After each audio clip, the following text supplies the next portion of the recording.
একটা ক্রেজ চাই বর্ধমান।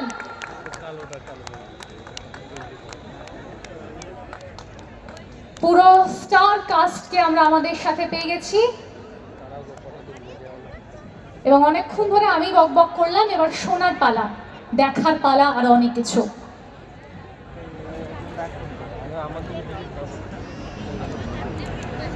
শুভ সন্ধ্যা সবাইকে।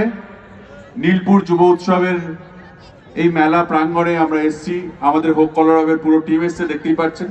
হোক কলরব একদমই স্টুডেন্টদেরকে নিয়ে বানানো একটা ছবি, যে ছবিটাতে অ্যান্টি র্যাগিং নিয়ে একটা ছবি প্রথমবার বাংলাতে হয়েছে।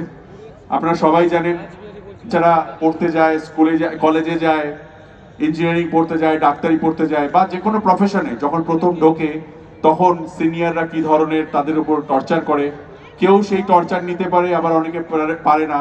আপনারা সোশ্যাল মিডিয়া খুললে দেখতে পাবেন যে প্রতিনিয়ত আজকে র্যাগিং এর জন্য এ সুইসাইড করেছে, তো কালকে ও, এরকমই একটা